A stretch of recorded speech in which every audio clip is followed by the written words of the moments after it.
오늘 하나님께서 우리에게 주신 말씀은 누가복음 3장 1절에서 14절까지의 말씀입니다. 이제 봉독합니다. 하나님의 말씀을 경청하십시오. 디베료 황제가 통치한 지 15해 곧 본디오 빌라도가 유대의 총독으로 헤롯이 갈릴리의 분봉왕으로 그 동생 빌립이 이두레와 드라고니 지방의 분봉왕으로 루사니아가 아빌레네의 분봉왕으로 안나스와 가야바가 대제사장으로 있을 때에 하나님의 말씀이 빈 들에서 사가랴의 아들 요한에게 임한지라. 요한이 요단강 부근 각 처에 와서 제사함을 받게 하는 회개의 세례를 전파하니 선지자 이사야의 책에 쓴 바 광야에서 외치는 자의 소리가 있어 이르되 너희는 주의 길을 준비하라. 그의 오실 길을 곧게 하라.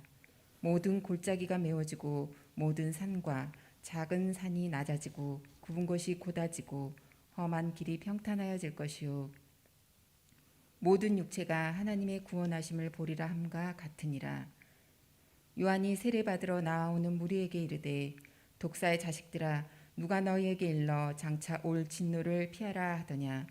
그러므로 회개에 합당한 열매를 맺고 속으로 아브라함이 우리 조상이라 말하지 말라. 내가 너희에게 이르노니 하나님이 능히 이 돌들로 아브라함의 자손이 되게 하시리라. 이미 도끼가 나무 뿌리에 놓였으니 좋은 열매 맺지 아니하는 나무마다 찍혀 불에 던져지리라. 무리가 물어 이르되 그러면 우리가 무엇을 하리이까? 대답하여 이르되 옷 2벌 있는 자는 옷 없는 자에게 나눠줄 것이요 먹을 것이 있는 자도 그렇게 할 것이니라 하고 세리들도 세례를 받고자 하여 와서 이르되 선생이여 우리는 무엇을 하리이까 하매 이르되 부과된 것 외에는 거두지 말라 하고 군인들도 물어 이르되 우리는 무엇을 하리이까 하매 이르되 사람에게서 강탈하지 말며 거짓으로 고발하지 말고 받는 급료를 족한 줄로 알라 하니라. 아멘. 하나님께서 이 말씀을 통해 우리에게 은혜 주시기를 원합니다. 오늘은 11월 마지막 주일입니다. 2020년 한 해가 이제 한 달 남았습니다. 여전히 코로나 바이러스로 인해서 어려운 상황이고요. 시간이 지난 후에는 2020년은 모든 사람들이 코로나로 인해서 참 힘겨운 삶을 살았던 해로 기억할지 모르겠습니다. 하지만 우리는 동시에 2020년 그 어려운 한 해가 하나님의 사랑과 돌보심 가운데 은총을 경험하는 해가 되었다고 고백할 수 있기를 바랍니다. 우리는 오늘 대림절 첫 주로 예배를 드리고 있습니다. 교회의 달력으로 따지면은 새해가 시작되는 첫 주이기도 합니다. 교회력에 따르는 주요 절기는 대림절, 성탄절, 사순절, 부활절, 성령 강림절, 창조절 이렇게 한 해가 이어집니다. 우리는 교회력에 따라서 새로운 한 해를 시작하지만은 사람들은 달력에 따라서 새해를 시작하는 날짜가 굉장히 다양합니다. 그리고 우리는 현재 사용하는 달력으로는 2020년에서 2021년으로 넘어간다고 하지만 힌두 사람들이 쓰는 힌두력은 5,000년이 넘었고요. 유대력도요 4,000년이 넘었고요. 이슬람력은 1,400년으로 계산을 합니다. 새해를 시작한 날짜가 다르고 그 새해의 연도가 각각 다르지만은 사람들은 새해를 맞이할 때마다 새로운 한 해를 어떻게 하면 보다 더 잘 살 수 있을 것인지, 보다 더 잘 보낼 수 있을 것인지 생각하고 준비합니다. 우리 그리스도인들도 마찬가지입니다. 올 한 해는 참 힘들었는데 새해에는 좀 더 잘 살 수 있기를 바라고 계획하는 마음으로 가득한 것, 역시 우리 그리스도인들도 마찬가지라는 거죠. 그렇다면 우리 그리스도인들이 살아가면서 새해를 맞이하는 마음은 무엇이고 어떻게 살아야 할 것인가를 살펴보아야 할 시기입니다. 오늘 본문은 다소 길지요. 교회력에 따라서 정해진 본문을 그대로 가지고 왔습니다. 대림절이 예수께서 오시는 것을 준비하는 기간이기 때문에 오늘의 본문 역시 예수께서 오신 것을 선포했던 세례 요한의 이야기에서 시작합니다. 코로나 바이러스가 기승하는 상황에서 그 오늘의 상황에서 세례 요한의 이야기를 다시 살피고 대림절을 맞이하고 예수님의 오심을 준비하면서 새해를 살아가는 것, 하나님께서 주시는 말씀 나누겠습니다. 오늘의 본문은 크게 두 부분으로 나눕니다. 앞부분은 1절에서 6절까지 세례 요한의 등장 배경과 이사야서를 인용하는 내용입니다. 그리고 뒷부분은 7절에서 14절까지 세례 요한이 설교하는 내용입니다. 다소 긴 본문이니 핵심을 먼저 말씀드리겠습니다. 세례 요한은 유대인들의 특권을 인정하지 않습니다. 하나님 앞에서 모든 사람은 동일하고 사람들이 그러니 행할 길은 이런 거라고 가르치고 있습니다. 본문을 보면 1절과 2절에서는 세례 요한 당시 팔레스타인의 정치적 상황과 지배자들을 언급합니다. 로마 황제 디베리오가 통치하는 시기에 팔레스타인을 다스리던 총독과 분봉왕을 언급합니다. 그러면서 식민지 상황이 어떠했다는 것을 가늠할 수 있게 합니다. 이를 통해서 앞으로 올 예수께서 그가 살아갈 공생애가 당시 세계사적으로 보아 어떤 의미가 있는지를 보여주고 있습니다. 이제 세례 요한이 나타났습니다. 유대인들에게 세례를 줍니다. 세례 요한이 유대인들에게 세례를 준 것은 특별한 의미가 있습니다. 당시 세례는 이방인들에게 주로 하는 행위입니다. 이방인들이 유대인으로 개종하기 위해서는 지켜야 할 것 세 가지가 있습니다. 세례와 할례와 제사입니다. 이방인들은 세례와 할례와 제사를 통해서 이제 이방인에서 새로운 이스라엘로 태어납니다. 그런데 요한이 유대인에게 세례를 주었다는 것은 요한 자신이 유대인들을 이방인의 범주에 넣었다는 겁니다. 유대인들이나 이방인들이나 다 똑같다는 겁니다. 당시 유대인들은 나면서부터 유대인이라고 자랑했습니다. 아브라함의 자손이라는 육체적 관계를 자부심으로 삼았습니다.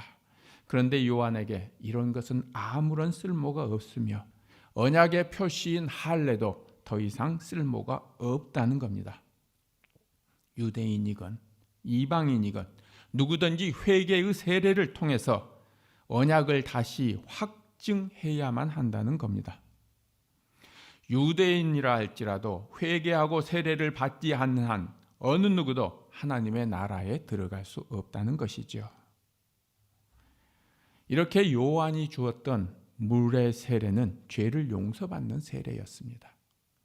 그런데 이 세례는 당시 유대에서는 거의 혁명적인 것이었습니다.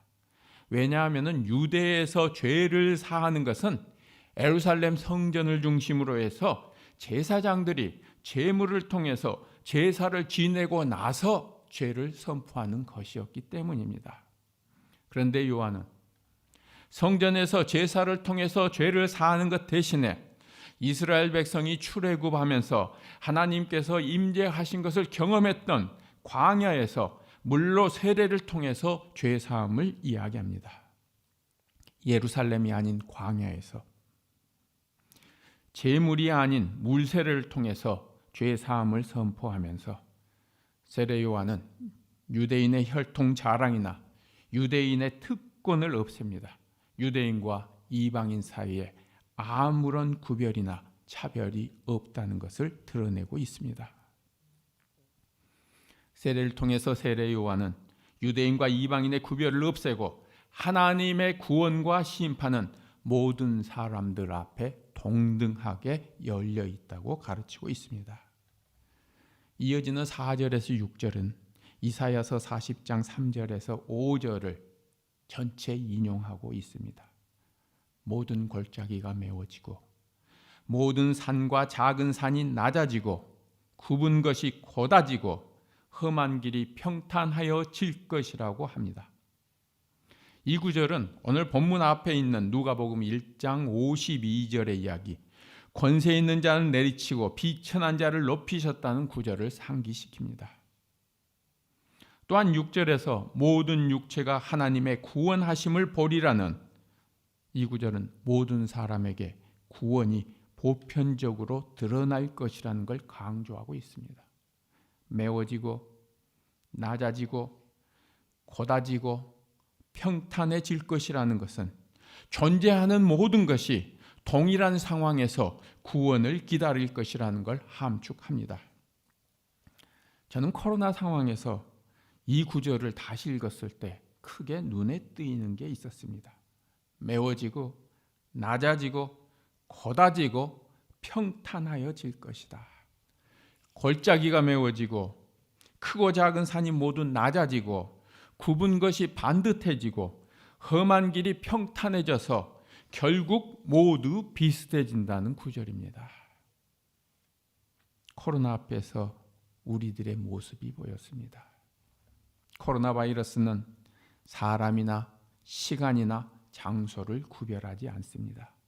코로나 앞에서는 신분이나 피부나 지위나 계급이나 나이나 성이나 직업이 구별되지 않습니다.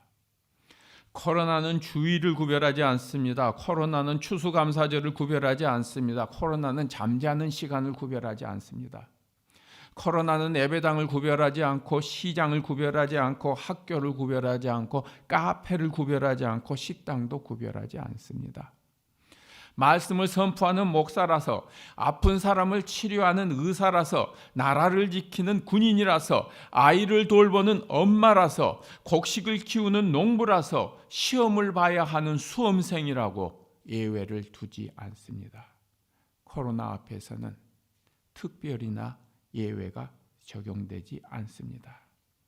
그런데 우리의 일상생활에서는 우리는 알게 모르게 특별하고 예외적인 것을 구별하는 특별주의나 예외주의에 익숙합니다.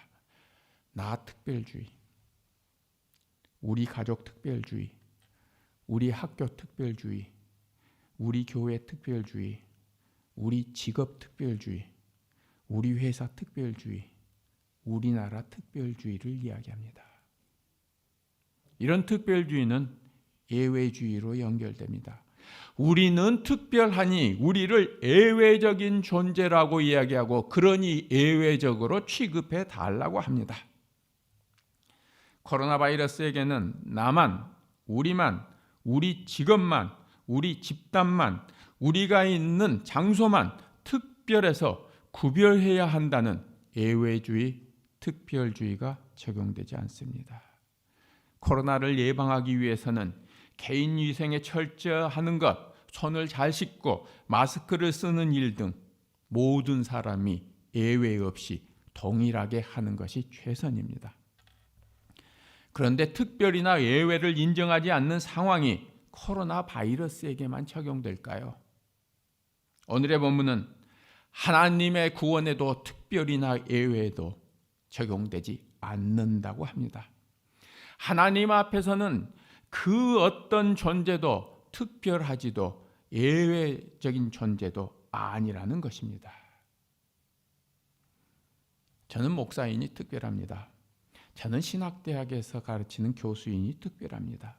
저는 모태신앙인이 특별합니다. 그러니 저는 하나님의 구원에서도 예외적으로 특별하게 대우해 주세요. 하나님 앞에서 이렇게 말하는 것이 정당할까요? 오늘의 본문은 하나님의 구원에는 출생이나 국적이나 계급이나 신분이나 그 어떤 것도 의미가 없다고 합니다. 중요한 것은 구원받은 사람들의 마음의 자세와 생활의 태도입니다. 회개를 위한 첫걸음은 나의 조상이 아브라함이라는 생각을 아예 하지도 않는 겁니다. 유대인들은 하나님께서 축복한 아브라함의 후손이기 때문에 어떤 삶을 살아도 사후에 아브라함의 품으로 돌아갈 수 있다고 생각했는데 그거 버리라고 얘기하는 겁니다. 그렇다면 하나님의 구원에서 특별 대우나 예외적인 대우를 받을 수가 없다면 어떻게 해야 됩니까? 그래서 유대인들이 질문합니다. 그럼 우리가 무엇을 하리이까? 본문의 후반부는 이런 질문에 대한 세례 요한의 설교입니다. 7절에서 9절은 세례 요한의 종말론적인 설교이고 10절에서 14절은 삶에 관한 윤리적 설교라 할 수 있습니다.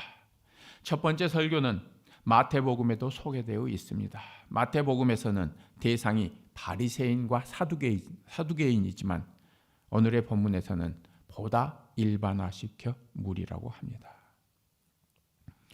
세례 요한은 종말론적인 설교에서 하나님의 심판에서 제외되는 사람은 없다고 합니다. 예수를 믿으면 저절로 천국에 들어간다고 생각해서 안 된다는 것입니다. 유대인들은 나는 아브라함의 혈통을 이었으니 특별한 존재이고 예외적인 존재라고 했는데 그게 아무것도 아니라고 다시 했지요. 이들을 향해서 요한은 하나님은 광야에 널려있는 수많은 돌들도 아브라함의 자손이 되게 하실 수 있다고 합니다. 그러니 요한은 회개에 합당한 열매를 맺으라고 강조합니다. 세례와 같은 종교적인 의식보다는 삶의 변화를 강조하고 있습니다. 좋은 열매를 맺지 아니하는 나무는 모두 불에 던질 것이라고 말합니다. 좋은 열매를 맺은 나무만 살아남을 거라는 겁니다. 악한 열매를 맺는 나무나 보통 열매를 맺는 나무도 심판을 벗어나지 못한다고 가르친 겁니다. 회개에 합당한 열매, 좋은 열매만을 맺으라는 명령형으로 합당한 열매를 만들어라. 굉장히 적극적으로 표현하고 있습니다. 저절로 열매가 맺는 수동적인 의미가 아니라 회개에 합당한 행동을 하고 그래서 좋은 열매를 적극적으로 만들어라. 이게 본문의 이야기입니다. 요한은 이를 통해서 우리의 구원과 우리의 구원받은 삶을 분리되지 않는다는 것을 강조합니다. 그렇다면 우리는 무엇을 해야 합니까? 세 부류의 사람들이 나와서 질문합니다. 무리와 세리와 군인입니다. 세례 요한은 무리를 향해서는 이웃에 대한 사랑과 관심을 이야기합니다. 세리들에게는 정직성과 부정금지를 이야기합니다. 군인들에게는 착취금지와 약탈금지 그리고 자족 생활을 가르칩니다. 먼저 무리들에게 뭐라고 했을까요? 무리들에게는 일상생활에서 입는 옷과 일상생활에서 먹는 음식을 가지고 실천하라고 권합니다. 옷과 음식 등을 가지지 못한 사람들을 위해 나누어 주라는 것입니다. 단순히 주는 것이 아니고 나누는 것을 강조합니다. 여분이 있는 사람은 그것을 이웃들과 자발적으로 나누기를 요청합니다. 이제 세리들에게 이야기합니다. 당시 유대인들에게 부과되는 세금은 종교세를 제외하고는 크게 세 종류가 있었습니다. 직접세, 토지세나 인두세, 땅에 대한 세금이나 사람의 머리에 따라서 주는 세금입니다. 간접세로 소금세와 판매세가 있었습니다. 관세로는요, 수출입관세, 항구세, 통행세가 있었습니다. 그런데 이 세금 제도를 실시할 때 사람들을 공개 입찰을 통해서 하도급을 주었습니다. 그래서 세금을 징수하는데 하도급을 받은 고용된 세리는 정해진 액수 이상을 거두었습니다. 왜냐하면 정해진 액수 이상을 거두고 나머지는 다 자기 소유가 되었기 때문입니다. 오늘 본문에서 세리는 통행세나 관세, 조세나 부과금을 거두는 사람들입니다. 대부분 유대인이었지요. 이들은 개인적인 이익을 챙기기 위해서 동족들에게 정해진 것 이상으로 부당한 세금을 부과했습니다. 그래서 사욕을 채웠기 때문에 사람들로부터 미움의 대상이 되었고 죄인으로 간주되었습니다. 이들은 로마 권력과 제도를 바탕으로 해서 힘을 행사하는 사람들이었습니다. 이들에게 세례 요한은 정해진 세금 이상 징수하지 말라고 얘기합니다. 주어진 권력을 사용해서 함부로 남용하지 말라고 얘기하는 겁니다. 이제 군인들에게 말합니다.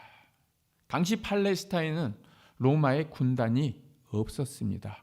그래서 오늘 본문에서 말하는 군인들이란 세리들을 보호하기 위한 임무를 맡은 경찰 병력 같은 것입니다. 아니면 헤롯 안티파스를 위해서 일하는 병력들이었습니다.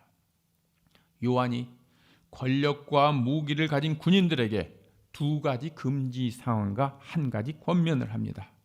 명령형으로 전달되었는데 이렇게 나와 있습니다. 폭력으로 강탈하지 말라. 허위 명목으로 수탈하지 말라. 봉급 주어진 할당에게 만족하라입니다. 군인들이 권력을 이용해서 약한 사람들을 강탈하지 말고 중상모략하지 말라는 겁니다. 이것은 직권남용과 부당소득의 금지를 명령하고 있습니다. 이어서 군인들에게는 음식과 최소한의 생필품이 봉급으로 지원되니 그 정해진 봉급으로 만족하라는 겁니다. 세례 요한의 설교를 요약하면 다가온 유대인들에게, 무리에게, 세리에게, 군인들에게 하나님 앞에서 어떻게 해야 될까 질문하는 그 사람들에게 이렇게 얘기합니다. 자신의 역할에 최선을 다하라. 그러면 우리는 무엇을 해야 됩니까? 이제 우리들의 질문입니다. 오늘은 대림절 첫 주일 예배를 드립니다. 대림절은 예수님께서 오시는 것을 기다리면서 준비하는 기간이라고 합니다. 예수님의 성육신은, 예수님의 오심은 우리 모두를 위해서 스스로 낮아져서 인간으로 오셨다입니다. 예수님의 성육신 앞에서는 혈통이나 직업이나 신분이나 그 어떤 인간 조건도 특별하지 않고 예외적이지 않습니다. 예수님께서 인간으로 오신 것은 하나님으로부터 특별하거나 예외적인 것을 스스로 포기하는 겁니다. 더 나아가서 예외주의나 특별주의를 타파하고 스스로 보통 사람이 되어 모든 사람들을 똑같이 구원의 길로 이끌고자 합니다. 이런 예수님의 오심을 기다리는 대림절을 그러면 우리가 무엇을 해야 합니까? 세례 요한이 유대인에게 주었던 요한의 설교를 우리 상황에서 다시 짚어봅니다. 첫 번째, 나누라와 만족하라입니다.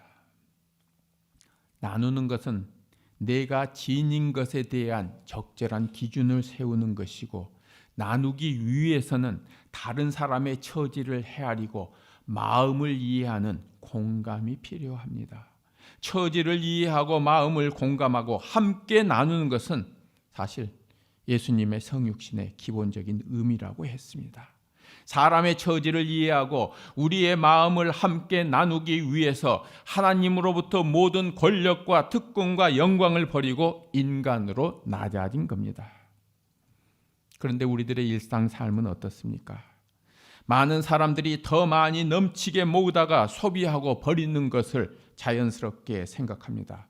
그래서 산처럼 버리는 음식물과 기아에 허덕여 굶어 죽어가는 사람이 함께 살아가는 게 지금 우리가 사는 세상입니다. 올 한 해 전 세계에서 버려진 음식물의 가치는 440조 원이라고 합니다. 매년 우리나라에서 버려지는 음식물의 가치는 거의 20조 원에 이른다고 합니다. 우리는 우리가 익숙한 자본주의적, 소비주의적 문화 속에서 많이 먹고 마시고 쌓아두는 것을 자연스럽게 생각합니다. 때로는 미덕으로 권장하기도 합니다. 과연 우리는 어떻게 하리까? 주위 사람들이나 주위의 생명들이 함께 살아가도록 적절한 수준의 일용할 양식에 대해서 고민해야 할 시기입니다. 자신을 비우고 오신 예수님을 맞이하는 우리들의 삶에서 여분의 옷과 여분의 음식, 여분의 죄와는 어느 정도인가, 어떻게 나누어야 하는지 돌아봐야 할 때입니다. 두 번째는 그 이상 징수하지 말고 강탈하지 말라입니다. 우리 모두는 자신에게 주어진 권한의 의도와 목적을 기억하고 자신에게 주어진 권한을 적절하게 잘 사용해야 할 것입니다. 각자의 위치나 각자의 장소나 각각의 지위에서 행여나 자신의 뜻을 관철하기 위해서 또는 자신의 이익을 챙기기 위해서 위임된 권한을 남용하면서 남에게 해를 끼치고 있지 않은지 되돌아보고 늘 조심해야 할 것입니다. 가정에서, 학교에서, 직장에서, 교회에서 그 어느 곳에 있든지 우리들이 그런 일을 알게 모르게 행하고 있지 않은지 되돌아보아야 할 겁니다. 더 적극적으로는 권력이나 권한을 가지고 있는 사람들이 약한 사람들을 갑을 관계에서 을에게 적절하게 대우하지 않는지, 그들을 배려하고 있지 않는지, 그들에게 정당한 대우를 하고 있지 않은지, 그들의 희생을 강요하고 있지 않은지, 그들에게 돌아갈 몫을 제대로 주고 있지 않은지 살펴보아야 할 겁니다. 알면서도 그것을 묵인한다고 하는 것은 그것은 그들에게 돌아가야 될 당연한 목, 당연한 분깃을 강탈하는 것이라고 할 수 있습니다. 코로나 바이러스로 인해서 우리 사회에 비정규직을 비롯해서 사회적 약자들의 삶이 더욱 어렵습니다. 우리에게 주어진 권력과 권한과 역량이 있다면 이들의 정당한 삶을 위해서 우리들의 권한과 역량을 적절히 적극적으로 사용하는 것을 고려해야 할 것입니다. 이들의 삶이 이사야의 이야기처럼 메워지고 낮아지고 고다지고 평탄해져 하나님 앞에 은총의 사람으로 설 수 있게 하기 위해서입니다. 어려운 시기입니다. 올 한 해 내내 코로나 바이러스로 인해 어렵게 살아왔습니다. 힘들게 살아온 우리에게 위로를 주시기 위해 주님이 오십니다. 우리는 그 주님을 기다리고 준비하는 시기를 시작했습니다. 코로나 바이러스가 구별이나 차별 없이 우리에게 피해를 주지만 오시는 주님 역시 구별이나 차별 없이 우리를 구원하시고 우리에게 은총을 베풀어 주십니다. 그런 주님을 기다리면서 교회 공동체와 지역 사회와 한국 사회에 오늘의 요한의 가르침을 되새겼으면 합니다. 우리가 무엇을 하리이까? 우리 자신의 삶과 우리 다일교의 삶에서 그것들이 구체적으로 좋은 열매로 드러나기를 기도합니다. 기도드리겠습니다. 하나님, 마음이 설렙니다. 힘든 가운데서 힘겹게 버텨온 저희지만 주님의 오심을 기다리고 주님께서 주시는 은총과 구원의 선물을 기다리는 시기가 되었습니다. 이 시기를 기억하고 하나님의 은총을 다시 누리기 위해서 온전히 설 수 있는 행복한 저희들 되게 하여 주옵소서. 감사드리며 예수님의 이름으로 기도하옵나이다. 아멘.